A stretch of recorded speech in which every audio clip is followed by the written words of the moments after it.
So I'd like to invite the members of the audience to please address some questions to our learned speakers this afternoon. We have a question over here. This is a general question to the first speaker. I'm Dr. Miguel Martinez from Barcelona and London. I would love to have microphones for them, but they're up there. They never bring them to me. They always have. Yeah, we only put patients on dutasteride who have tried finasteride first and they have had no response and they're keen to try something else rather than surgery. Currently, dutasteride is not licensed for treating hair loss, as you know. And the concern is always that, patients get side effects and problems with that because there are more side effects with it acting differently than finasteride. Personally, I can't say that we have got better results because we only have a small number of patients on it and it's really not sufficient numbers to properly assess. The studies that were going on in the States they've decided they're not going to carry on with the clinical studies. So we don't have any hard data on it, and it's really anecdotal data. But I know a lot of physicians are using it on a regular basis, but more with the US physicians than certainly here in the UK.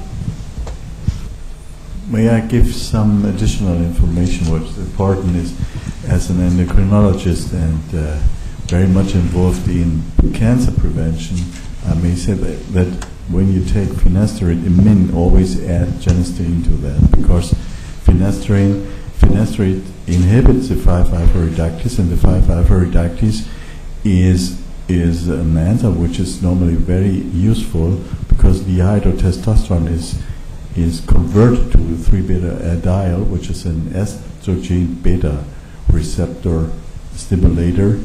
And estrogen receptor beta is very important for the prostate health. So if you stop the estrogen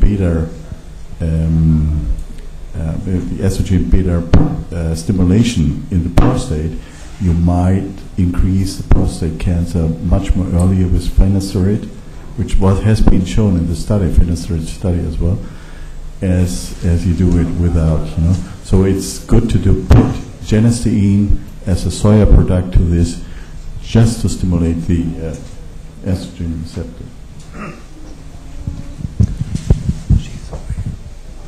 Hi, for Dr. Klentz, you mentioned about polycystic ovaries, and you said their androgens are quite high.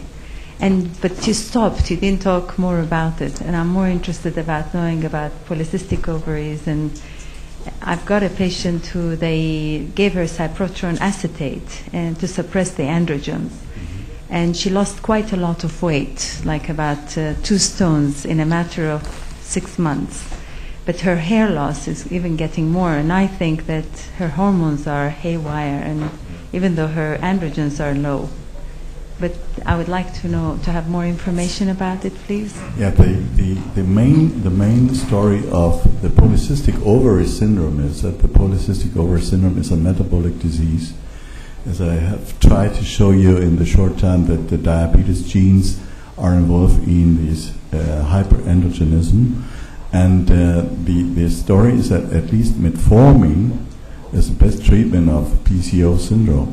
To reduce the insulin levels, you can measure the insulin level. They are mostly high. There's an insulin resistance in all these patients, and they get all the problems with cholesterol, and they get the obesity and hairless, hirsutism, and so on.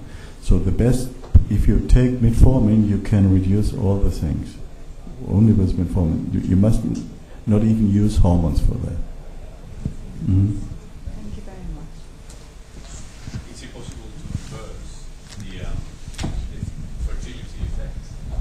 Yes, with metformin you can reduce you can reverse the fertility, the infertility.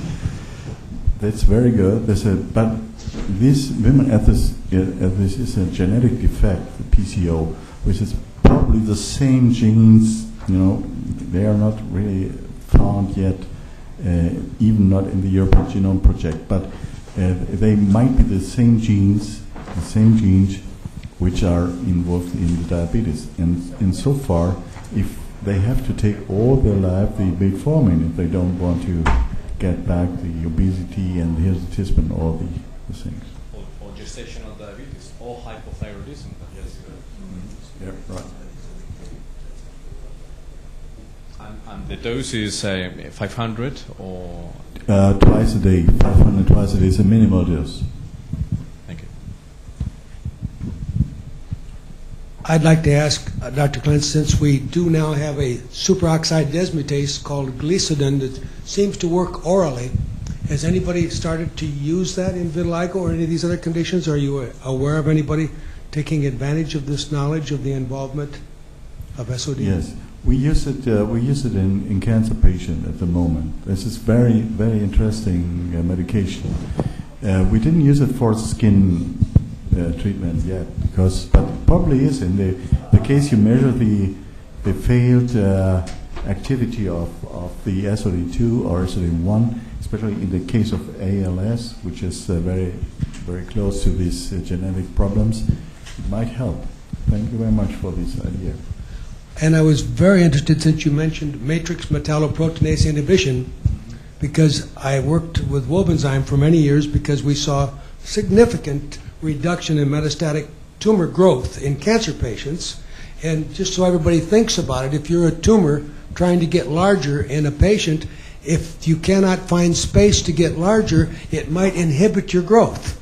Therefore, the use of an MMP inhibitor could be a very significant thing. In the case of Wobenzyme, most people never bothered to read what it truly is, but it's well, it's several steps in this particular case. It sounds like an enzyme. You would assume that it's all working through pancreas or bromelain, but if you read between the lines, it's also an iron inhibitor because it is like an iron chelator because you have rudocid, which we get from the Japonica sapporo tree in Japan, and we use that because it contains 36% quercetin, but if you read up on rutins, they will be iron chelators, so you're getting a double benefit.